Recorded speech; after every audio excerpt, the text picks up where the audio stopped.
L'actu à l'Ouest, pour aujourd'hui et pour demain, chaque mardi sur Sun.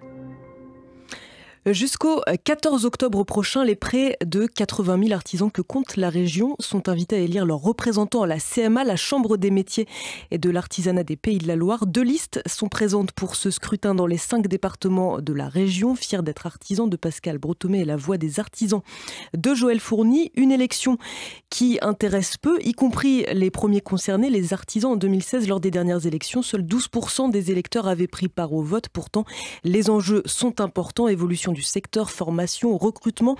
Autant de points que nous allons pouvoir aborder avec notre invité. Ça tombe bien, nous recevons ce midi Jean-Marc Mignon. Bonjour. Bonjour. Vous êtes secrétaire général de la Chambre des métiers et de l'artisanat des Pays de la Loire. Alors peut-être une première question justement sur ces chiffres que je viens d'évoquer. 80 000 électeurs à peu près artisans et donc artisanes appelés à élire leurs représentants en ce mois d'octobre.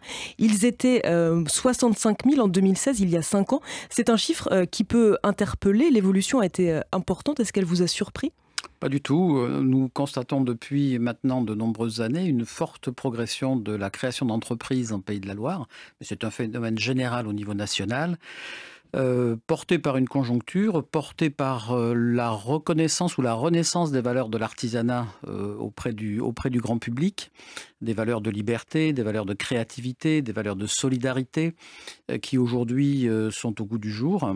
Et puis, il y a aussi des formules juridiques qui permettent, qui facilitent, on va dire, cette création d'entreprise, notamment le régime de la micro-entreprise. Alors, on va revenir sur ces valeurs propres, chères à l'artisanat.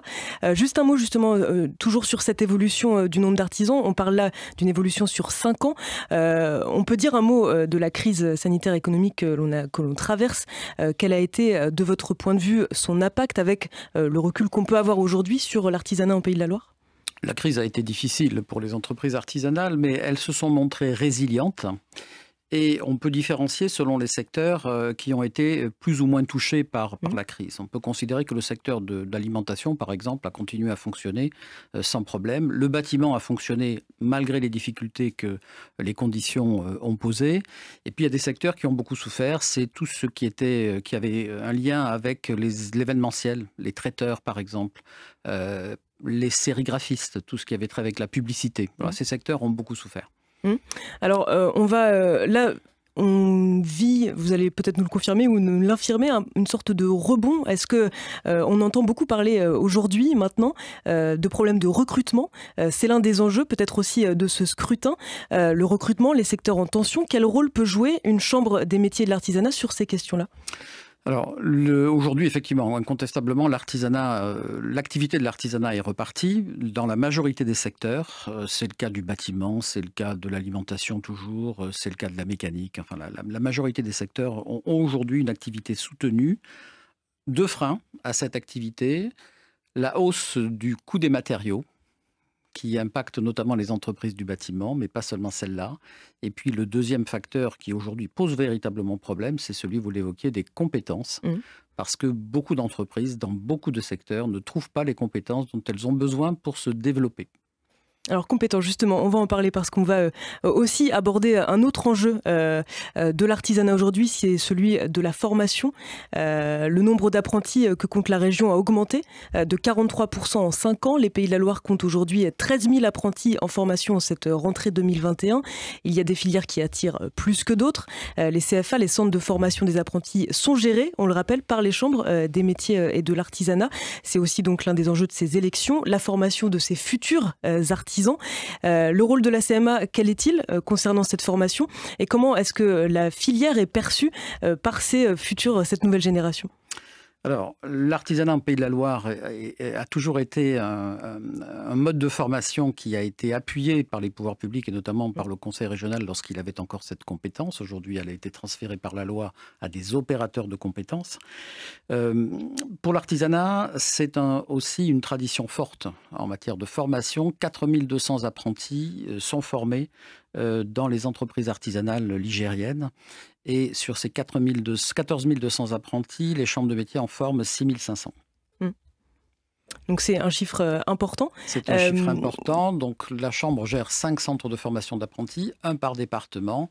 Et les effectifs sont en croissance, puisque depuis 2017, nous enregistrons plus de 1500 apprentis dans nos effectifs. Un chiffre qui évolue, on se souvient, il y a quelques années, avait été lancée une sorte de, je dirais pas réforme, mais de mouvance pour rendre l'apprentissage, l'artisanat plus attractif de la part du gouvernement. Une filière qui pouvait souffrir un petit peu d'une image traditionnelle, un petit peu vieillotte. Est-ce que cette image, cette perception évolue selon vous ? Je pense qu'elle évolue. Les métiers ont fait aussi le travail qu'il fallait. Il y a de nouvelles générations d'artisans qui arrivent aussi en activité. Il y a une prise de conscience aussi des valeurs de proximité, des valeurs de service, des valeurs de qualité qui se font jour dans le grand public. Donc incontestablement, l'artisanat a le vent en poupe. Après, il faut que tout le système d'orientation contribue aussi à la valorisation de ces métiers et à la valorisation de ces filières. Et là, je pense qu'il y a encore des efforts à faire. Vous parlez de la nouvelle génération d'artisans qui arrive, qui va arriver. En quoi cette génération a su s'adapter aux mutations que connaît le monde économique aujourd'hui ? En quoi est-ce qu'elle s'adapte ou quelles vont être les adaptations nécessaires qu'elle va devoir mettre en place, cette nouvelle génération, pour continuer d'avoir le vent en poupe, justement ? Il y a des enjeux forts aujourd'hui pour les mutations économiques de l'artisanat. Il y a un enjeu sur la transition numérique. La crise a été un accélérateur, un révélateur de la nécessité d'intégrer ces nouveaux outils dans la gestion des entreprises artisanales. Et donc, il y a un effort important qui est fait dans l'accompagnement des entreprises par les chambres de métiers, appuyées par l'État dans ce domaine et par la région également. Il y a un enjeu important dans la transition écologique. Et depuis de nombreuses années, en partenariat notamment avec l'ADEME, mais aussi avec la région, la Chambre de métier accompagne les entreprises sur la gestion des déchets, sur l'économie circulaire, sur les coopérations qui permettent justement de travailler sur des circuits courts. Et donc toutes ces démarches sont aujourd'hui des démarches importantes pour le rajeunissement en quelque sorte des pratiques de l'artisanat. Vous parliez en début d'interview de ces valeurs spécifiques à l'artisanat. On imagine que ces valeurs, déjà vous allez nous expliquer, vous, quelle est votre perception de ces valeurs et en quoi est-ce qu'elles peuvent être des armes pour l'artisanat pour continuer d'exister, de se développer ? L'artisanat, il est fondé sur des valeurs de liberté d'entreprendre, de créativité, d'autonomie, de résilience, de solidarité, parce que le chef d'entreprise artisanale, lorsqu'il est confronté à des difficultés économiques, son premier réflexe, ça va être d'abord de réduire son train de vie avant de licencier son personnel. Il y a cet esprit de solidarité, un peu esprit de famille, ça fait à la fois un peu vieux jeu, mais en même temps, ce sont des valeurs qui placent l'homme au cœur de l'économie. Et je crois qu'aujourd'hui, et notamment la crise a été un révélateur aussi de ce retour aux sources en quelque sorte, ces valeurs sont aujourd'hui extrêmement modernes. Une dernière question peut-être, Jean-Marc Mignon. J'évoquais donc ces élections qui ont lieu jusqu'au 14 octobre partout en France et donc dans les Pays de la Loire. On a parlé de mutation, de rajeunissement, de numérique. De quels leviers vont disposer les futurs représentants des artisans à la Chambre des métiers et de l'artisanat pour justement accompagner toutes ces mutations ? Alors, la Chambre de métiers, c'est aujourd'hui une grosse machine en Pays de la Loire, 125 élus sur les 5 départements, 860 collaborateurs, 5 centres de formation d'apprentis, 6500 jeunes en formation. Voilà, la Chambre, elle a la taille aujourd'hui et le poids nécessaire pour à la fois discuter avec les pouvoirs publics, puisqu'elle a 2 rôles. La Chambre, elle a un rôle de représentation politique de l'artisanat auprès des pouvoirs publics. Et donc, avec ce rôle, elle va faire en sorte que l'artisanat soit pris en compte dans les politiques publiques économiques ou de formation qui sont déployées sur le territoire. Et en même temps, la Chambre a un rôle de service, un rôle technique, d'apporter des services aux entreprises qui, par leur taille, ne peuvent pas intégrer ces services dans leur effectif.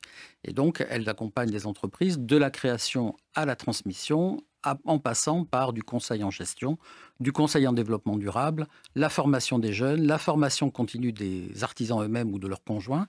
Donc il y a toute une palette de services qu'il faut que les artisans utilisent. La Chambre de métier, c'est leur maison, en quelque sorte. Il faut qu'ils le sachent.